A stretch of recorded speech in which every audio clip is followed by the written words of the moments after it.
Back, brothers and sisters, we're here, we're live. We're in the House of Justice, 106 West 145th Street. Call somebody. Tell them the action is on the air. The Reverend Dr. Al Sharpton is in the house. And right now, I'd like you to get on your feet for the Reverend Dr. Al Sharpton, President and founder of the National Action Network.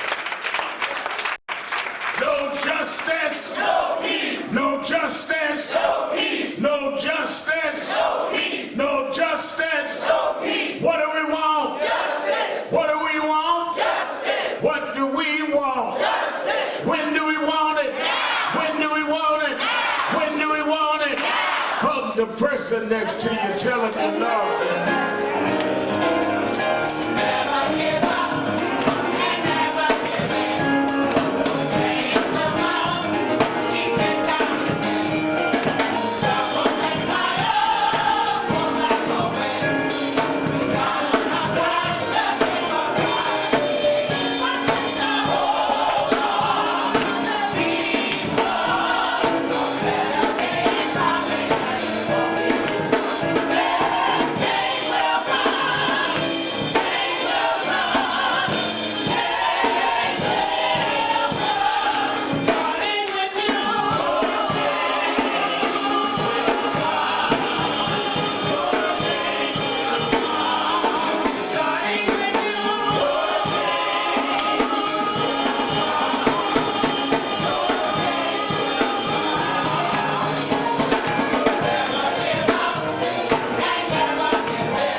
National Action Network Change Choir, give them a hand, give them a big hand. Certainly we're happy to be with you another Saturday morning for the Saturday Action Rally, and for you that are here in the House of Justice at 106 West 145th Street in the village of Harlem. And for you that are listening live on 1190 WLIB AM in New York, and for you that are watching us at various parts around the country as we live stream at www.nationalactionnetwork.net, we're happy to be with you another Saturday where the action is. Give a hand our presider, Attorney Michael Hardy, and our musical director, Brother Brevon Neal. Let me thank the local New York City chapter Women's Auxiliary for presiding, given every Saturday during Women's History Month. This is the last Saturday of Women's History Month, giving us our day, and they end with their honoring luncheon this afternoon. We congratulate the New York City Chapter Women's Auxiliary. Give them a hand. As Attorney Hardy has outlined, I want to emphasize, and this I know Easter Saturday, that a lot of folk are away, and some of y'all are here in town from wherever you are from and are listening. the National Action Network Convention takes on real meaning this year. Not only because it is our 25th anniversary, but it is going to be the first gathering of the civil rights community nationally this year, which is the last year of the tenure of President Barack Obama. When you look at all that we have been able to get through against great odds with President Obama, even though they won't give him credit. 7.5 years of President Obama, whether it's employment, whether it's health care, across the board is a lot different than it was 7.5 years ago. The question is, where is it going to be going forward? And our convention is around how we have an action plan to deal with that. When President Obama came into office, Bush had us losing 800,000 jobs. President Obama added jobs every month that he was in office. Unemployment, when President Obama came in, was around 10%. Black unemployment was over 16%. Obama's brought employment down now to 4.9%, black employment down to 8%. He's cut it in half. But how do we go forward? Where are we going? That is why we've got everybody from Martin Luther King III to Magic Johnson to both Democratic presidential candidates, Hillary Clinton and Senator Bernie Sanders, all will be at our convention. Elected officials, grassroots activists, our chapters from around the country, because not only are we celebrating a quarter of a century of staying on the front line, but we're saying that we must have an action plan going into this election, or they will undermine everything that we got done. That's what this is about. So rather than you sit home with looking and responding to a bunch of foolishness, we better think about what is really important. Let me tell you something. Attorney General Eric Holder started the whole move in terms of dealing with stopping and reversing this mass incarceration. As Attorney General, he told the U.S. attorneys, stop asking for maximum time for nonviolent offenders, and literally started getting some of them out of jail. That was picked up by Loretta Lynch. Another thing that President Obama never gets credit for. There had never been a black attorney general until President Obama appointed Eric Holder. And then he had succeeded by a black woman, Loretta Lynch. Both attorney generals under Obama were black, and they began reversing this mass incarceration. Well, what's going to happen with the next president? Where all that going? They got you somewhere reacting to Trump's craziness and whether Cruz cheated on his wife, all this mess. They got nothing to do with the fact that we need to continue creating jobs and dealing with mass incarceration and police brutality, and the fact that they're trying to bring this country back toward a states' rights model. Some of us are too small to be big. So all of y'all that want to read the tabloids and get in folk business, this is not your convention. But you that want to really deal with real change and moving forward, you should be there. The sessions are free. Don't come just to see the celebrities and all that. They'll all be there, but they are there for business of planning action. So I want everybody on the sound of my voice to call right now if you've not pre-registered, or go online to nationalactionnetwork.net, www.nationalactionnetwork.net, or call 1-877-626-4651, 1-877-626-4651, and pre-register right now. Somebody's at the phone right now. You got 2.5 weeks. We are almost at capacity in some workshops. I really want everybody to be there because I am extremely concerned about where we are going forward.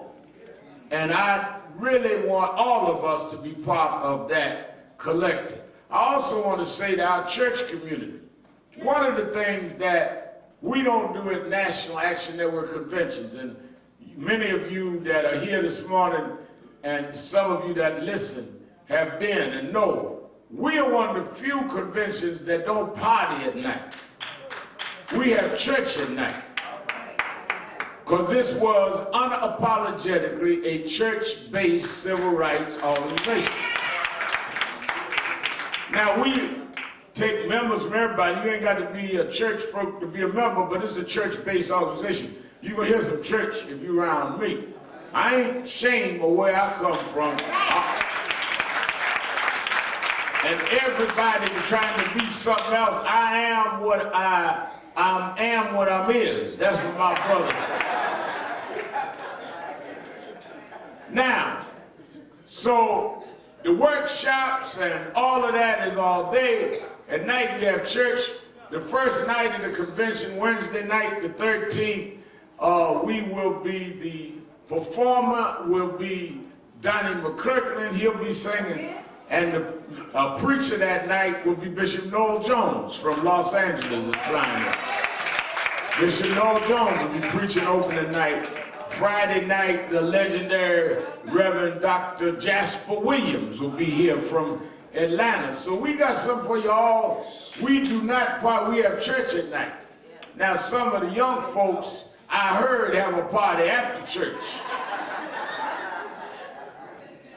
I'm not sure, but rumor got it, Dominique and them be having a party after church. But Hardy and all of us old folk be asleep, but I don't know. I'm gonna set my clock and come down to Dominique's room this year and see if any of the rumors are true. Steve Marshall be standing outside on the lookout. But anyhow, I want everybody, again, pre-register right now. Even the church service is free, all of that. 1-877-626-4651 or go to nationalactionnetwork.net.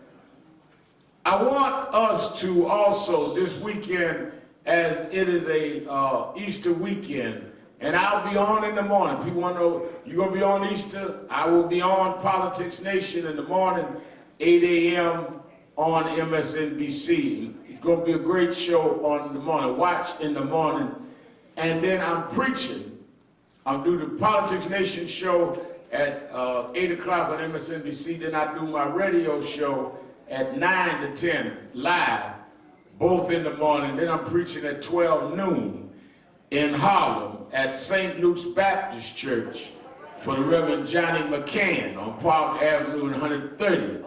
And you that don't know where you want to go to church on Easter, if you're not a member, meet me at Reverend Johnny McCann's at 12 noon, and I'll be preaching there tomorrow.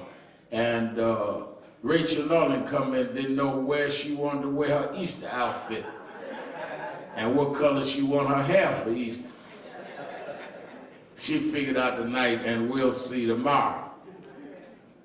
Talking about Harlem, I want everybody to read today's Wall Street Journal did a profile on Reverend Michael Walron, pastor of First Corinthian Baptist Church, member of our national board. I'm so proud of his leadership and his growth. Excellent profile.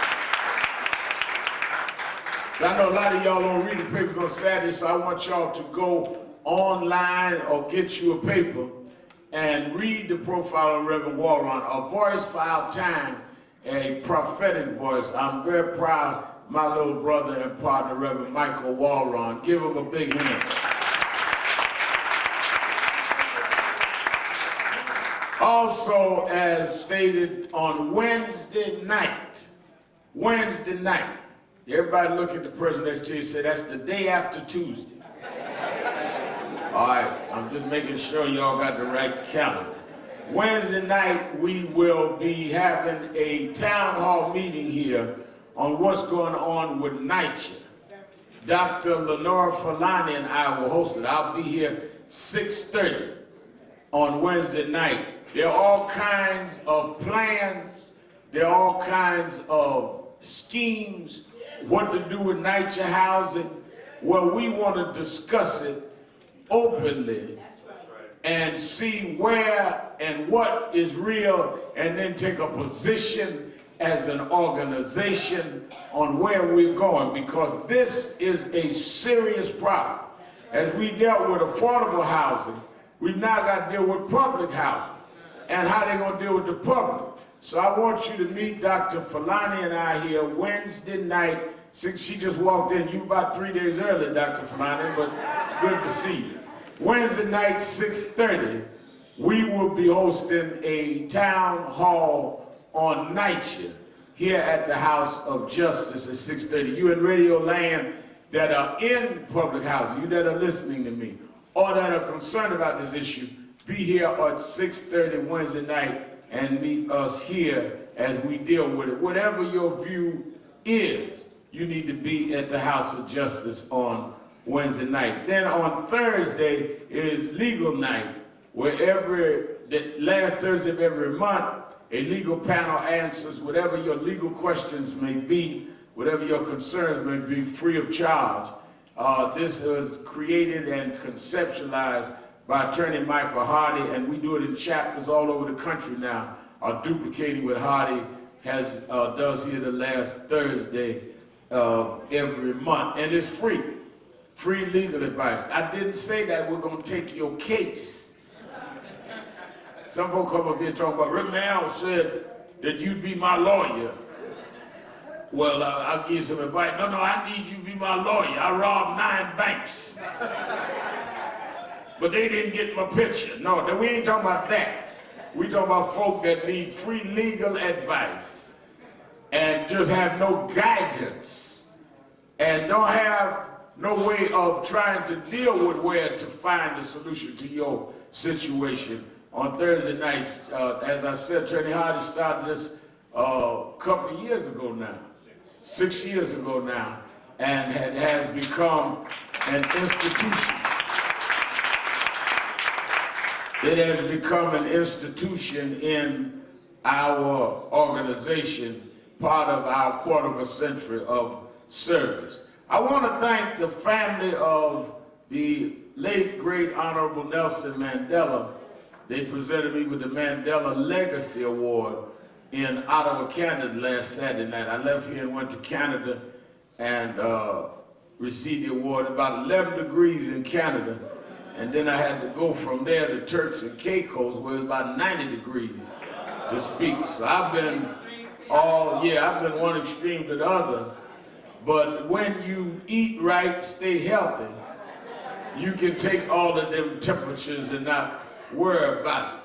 Not that I'm getting on anybody that they should be healthier and watch what they eat, but I'm just telling y'all, some folk, I'm not looking at nobody, Stephen and Michael, but I'm just saying that everybody can't handle these weather shifts when you done had the wrong stuff up in you. Now, let me go on. I want to also thank the Francescan sisters that'll be giving their awards this week. 100 year they're celebrating, and they're giving Martin Morial, the National Urban League, and I their awards this week, and I want to thank them. They're profiled in today's New York Times. One of the things that when you have, I'm on radio every day, TV once a week, I get to read everything. So I'm on top of everything. And one of the disadvantages of high-tech time is that folks stop reading. And we only go by what we are seeing visually. But there is much knowledge and information in reading. And part of what we're dealing with, and I want y'all to get this, my first point today, and I'm going to get into Easter. But part of what we are dealing with is that we have very slowly gone into an entertainment glorification era that has now permeated American politics. So what we're seeing, Dr. Falani, it started with the dumbing down of black culture. We always had different artistry. We always had a Motown and a James Brown and a Miles Davis and a Lee T. Price and a Mahalia Jackson all at the same time. It was never no one form of black art. But then it became dumbed down, where it just get up and do whatever you want to do, say what you want to say, cuss everybody out, and act like that's art. That's like get up in the morning, go into the refrigerator, get the egg, and throw it up against the wall and say, that's cooking. That's how I cook. I just throw egg up against the wall. See the yolk drip down the wall. I mean, you got egg yolk, but that ain't a meal. So they dumbed us down to the point where legitimate art in our community had no market. Now, show you where the plan was, and I'm bringing it right back into my point. Once they got us to accept anything as art, they could then close the black-owned music companies and black managers because you became obsolete, because nothingness began to be what represented us, so it didn't matter who owned it, because nobody and nothing was the people they put out front. Then they got into reality shows. So where they just made a market of just doing craziness, and you became addicted to it. Just watching, once you become psychologically addicted to waiting on train wrecks, because that's all reality show is. Waiting on who gonna snatch somebody's weave off. Man, somebody intelligent, you supposed to be intelligent, done finished school, went to college, and you waiting to watch somebody snatch somebody's weave. I mean, think about that. But once they dumbed that down, then it shifted into the mainstream community, which is how you end up with somebody that just fired people on The Apprentice being the front runner for president. Anytime, I remember when I was growing up, you never saw the White House disregarded and disrespected like you do now. The only time you'd even see the inside of the White House is on a serious documentary or something like the History Channel. But now every show, even sitcom, got folk having extramarital sex in the residence of the White House and all kinds of mess in the White House and all of that. So once you make that the perception in the mind of the American public, then it is easy to have this kind of foolishness you got going, entertain as serious American politics, because your mind has been acclimated to that foolishness. What I'm trying to say, Dr. Falani, is Trump didn't come out of nowhere. There was a climate made that would make a caricature acceptable in the White House after a decade of taking all of the respect and the standards away from it. That's where it comes from. It's a result of all of this, including the disrespect of President Obama. Once you make mockery of everything, you get whatever is left. So more folk is discussing this morning whether Trump leaked the story on Cruz and whether Cruz did something wrong in his marriage, then are discussing the fact that you got a problem internationally with terrorism and don't have a candidate with a real plan on how to deal with it. I'm in Turks and Caicos the other day speaking. Brussels happened. A despicable act, any death, any killing of innocent people wrong. And I was telling them down there, not only do I denounce the terrorism in Brussels, but why are we forgetting terrorists all over the world? Why are we only emphasizing it in certain areas of the world? We still have not dealt with the girls missing in Nigeria off of Boko Haram.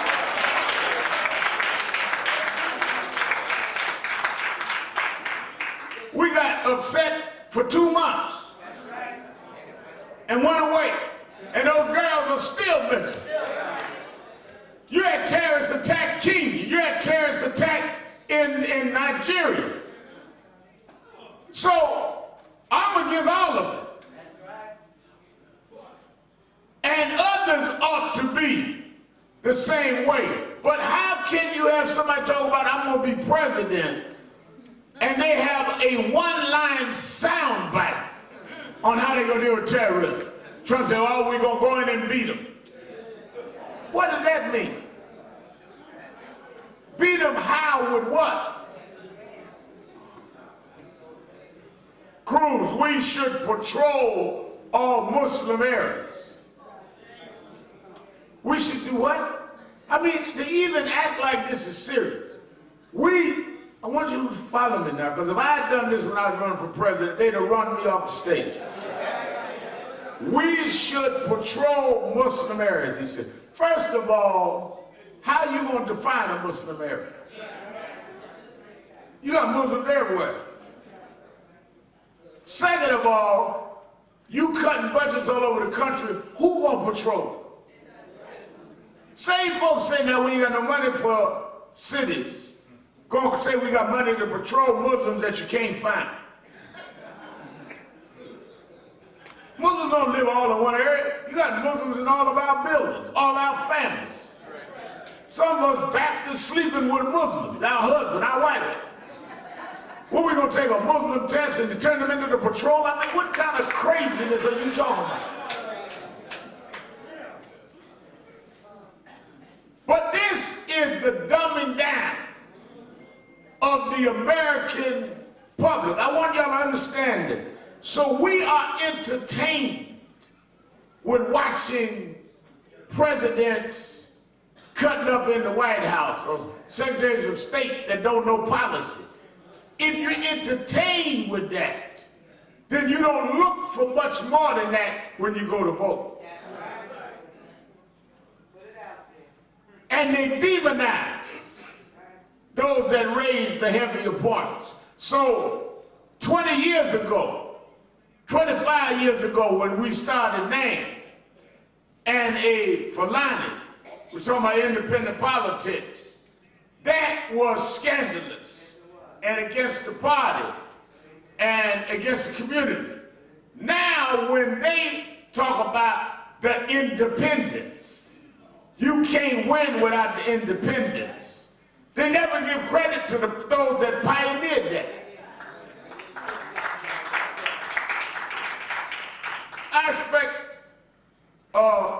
Bernie Sanders and all them going to be at our convention, but they didn't start that movement. But when again, you train the young folk that their key to having a real effective movement is to divorce themselves from the older folk. One, they don't learn from them, and two, they think everything started with whoever's talking to them now, who wasn't with us when it started. How's somebody gonna show up at your house, and the first thing he'd do is don't listen to your mom and dad? How you gonna have a stranger tell you don't listen to your mom and dad? I'm talking to some cinematographers down in Turks and Caicos. They ought to be in New York meeting with people like Minister Clemson Brown, who got some of the best archives of black activism in the last 30, 40 years. But they would rather go down to Tribeca and get a glimpse of what he's got a fortune in, because that's acceptable, because somebody told you it's the new thing. We cannot be manipulated that easily. I remember 25 years ago when they had Castile down there doing arts. This whole marrying arts and activism is not new and was perfected. But they want to, again, remove independent voices and put in voices that they control. And when I'm talking about control, I'm talking about the establishment right wing and establishment left wing.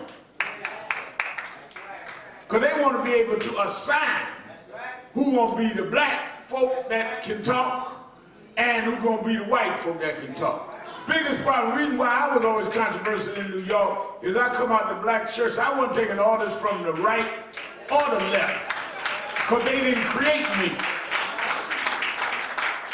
And they don't want anybody that can talk for themselves. So we got to smear him. He got to be a crook. All right, what do you do crooked? Just keep saying crook long enough, they'll assume. Tell young folk, well, he's too militant. Well, what did he do militant? All right, well, then he's a sellout. Well, who did he sell out? And what did he get? Just anything. Smear them, because we cannot control them. Why does the white left want to control and the white right? Because without us, they do not have the populace put them at the table.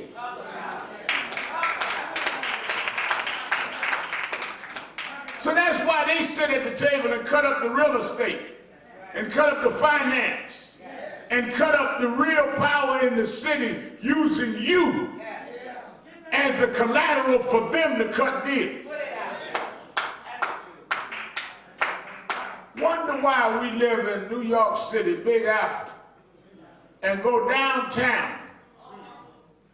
Every city in this country, there you can go and see where the black business community and blacks are building. You don't own one building owned by a black person downtown New York City. Not one. Because you have been used as a ping pong ball between the left and the right while they cut deals and fight over the spoils that you never get in. And if you open your mouth about why we spending all our money with y'all and we don't control any of the economy, oh, now you're trying to shake me down. No, I'm trying to shake you up.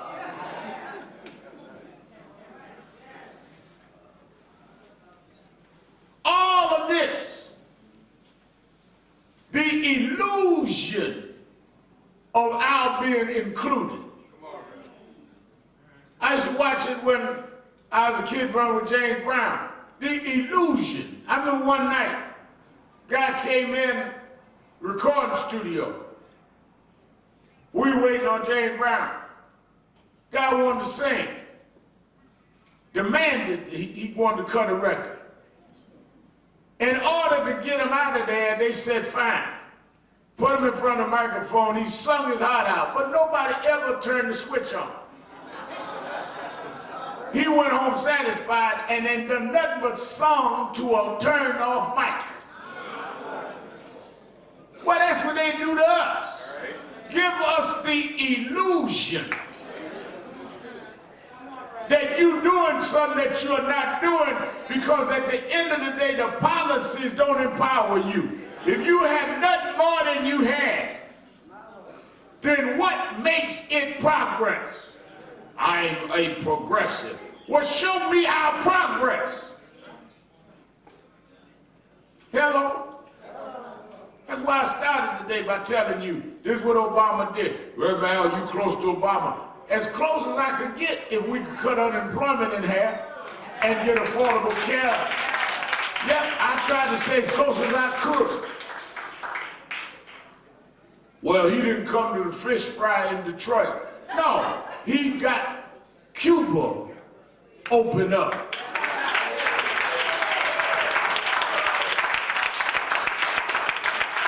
I don't care if he never make your fish fry. If he can open up Cuba and open up opportunities. We have got to, and what my real point is, we've got to get out of the psychology of triviality.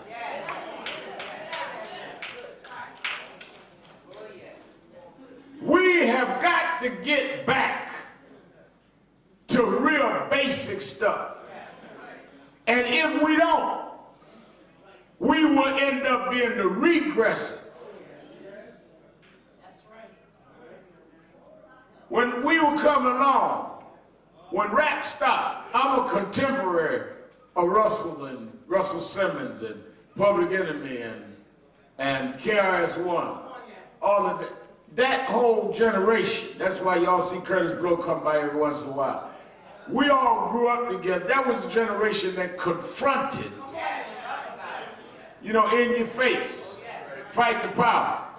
And we all come out of Brooklyn, Queens together. That's why you see Spike Lee's movies, I'm in them, and he had Fight the Power up and all that, and it was reflected in the music of Public Enemy.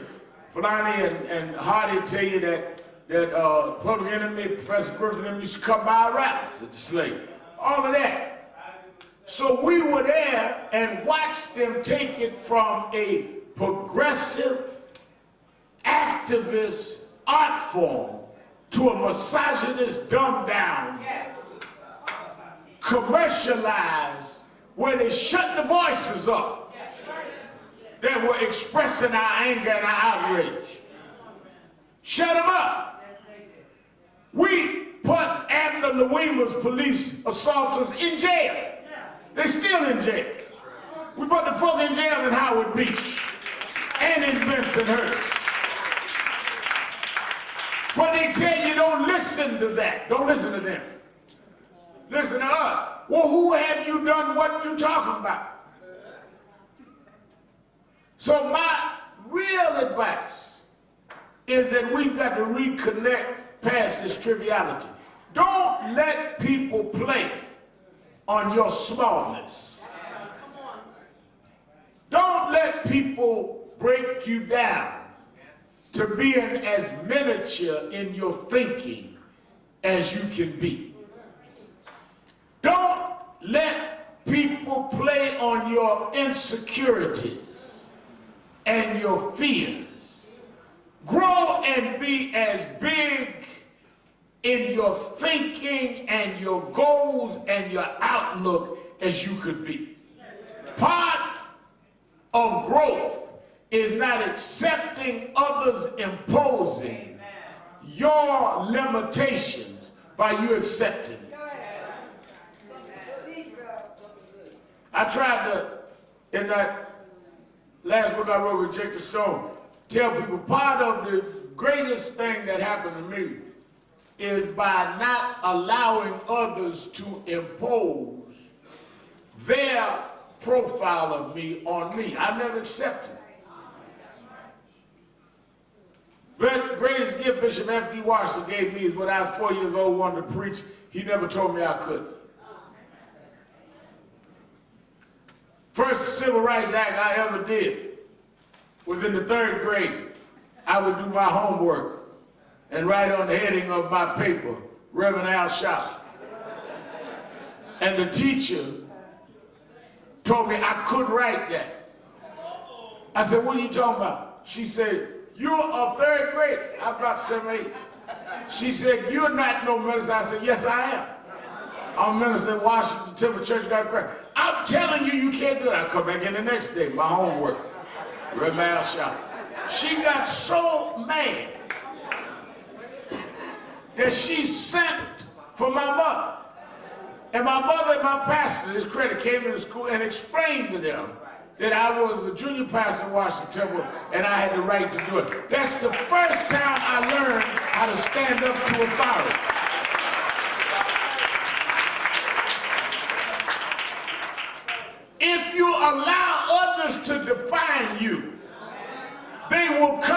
define you. If you let others decide what you can be and who you are, you will never be who you could be.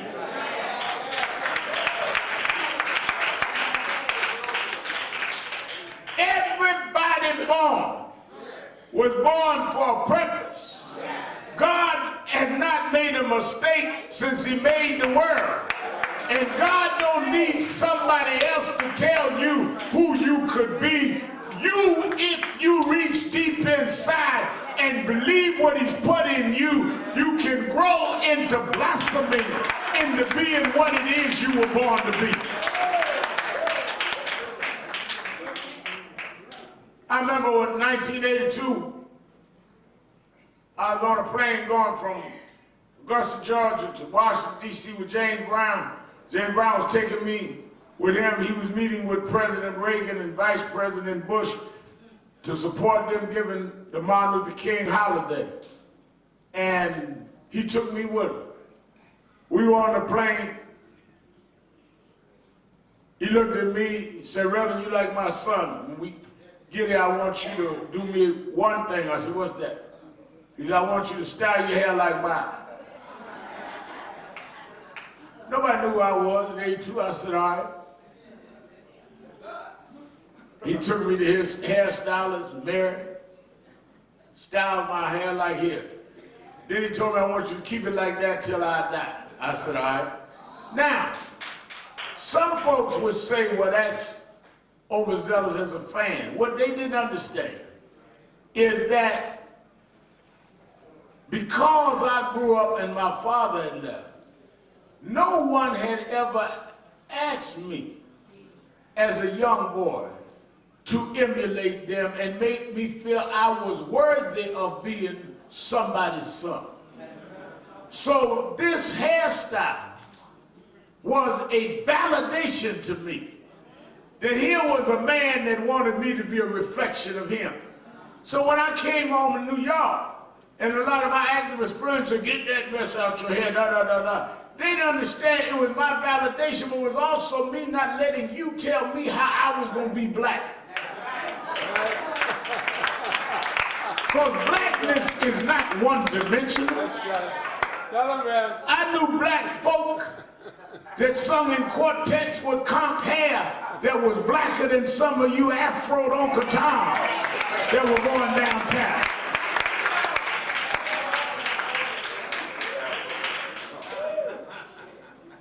I've seen Uncle Toms in Kente cloth.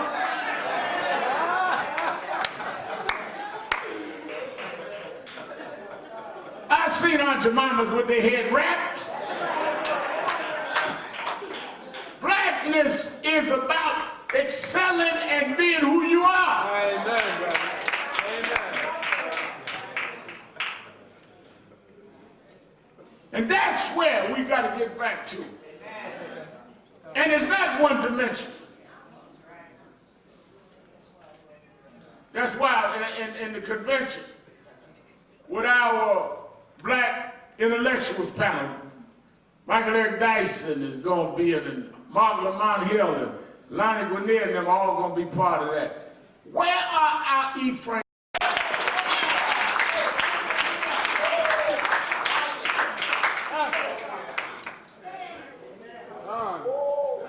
First part of the resurrection is to quit your tomb thinking. Quit wallowing in what puts you in the tomb. Yeah, you had a bad habit. Yeah, you made a mistake. Yeah, you was in a bad relationship. Yeah, you've been done wrong. Yeah, you broke. Yeah, you busted. Yeah, you got a bad record. Quit wallowing in that. That's the tomb. Whatever it is, that's the tomb. Yeah, I did wrong. Yeah, I made mistakes. Yeah, I blew it when I shouldn't. That's all the tomb. I done lived through that, got through that. I'm thinking about how I get out of here. I'm not going to lay in this tomb. I'm not going to let the story end here. There's another chapter 2 to my life. It's not over yet. You want to end the chapters and end my book on my mistakes. I'm going to show you how you can rise from a mistake and claim glory anyhow. This book ain't over yet.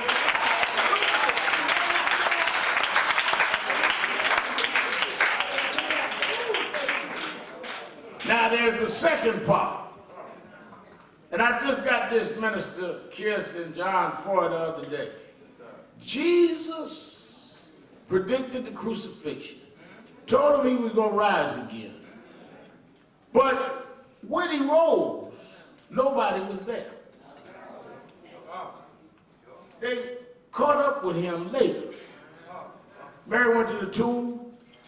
Tomb was empty. She asked the guy, well, wait a minute, where has he risen? Have you stolen his body? No. He must have risen like he said. And they caught up with Jesus. Well, I'm going to tell you what that's important. Brother Ford, if you need an audience to rise, then you still in the tomb.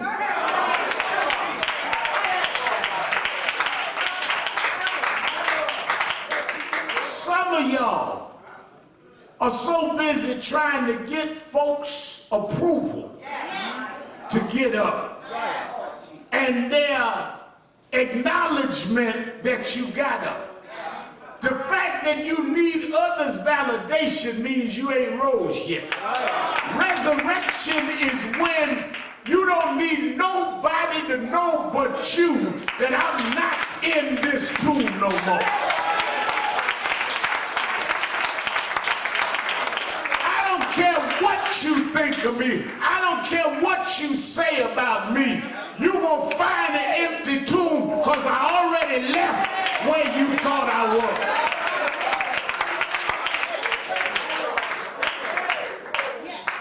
If you done resurrected, you ain't got to convince nobody. Just let them go and look where you used to be, and you won't be there no more. I ain't got to argue with you. I ain't got to convince you. Just check out where I am.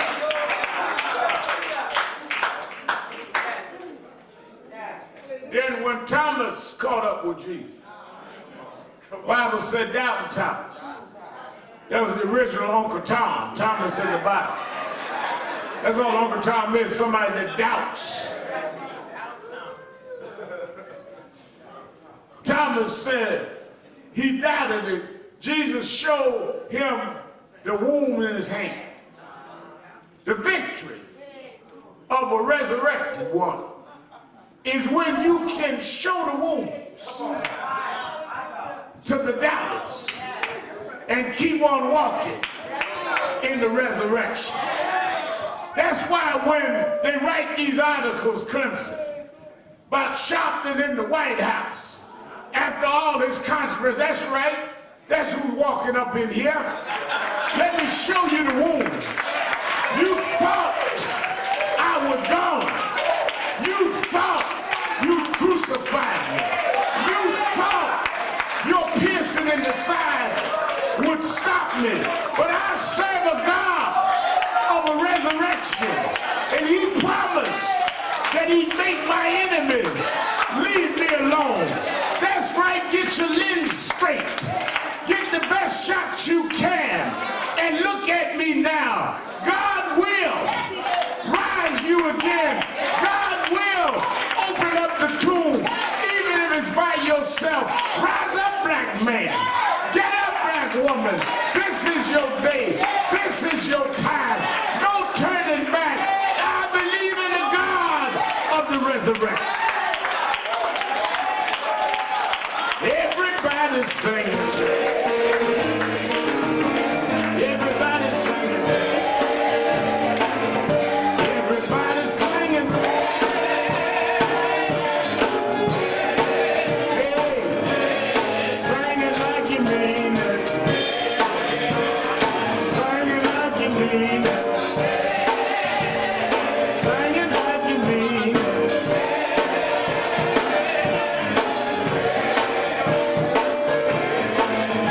Everybody's singing.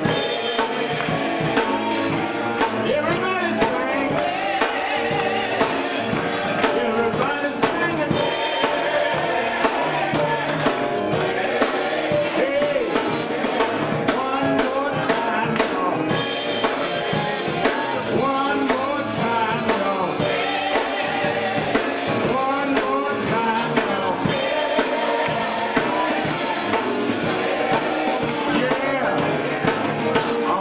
the doors of the network. There may be someone here today listens to us on the radio, watches some of our activism on television, but never became an active part of National Action Network. You can become an active part of our organization and movement. All you have to do is come down either aisle and come right up to me and let us sign you up this morning. If you're here and not a member, I want you to come to me right now. Come on, everybody singing. Everybody sing.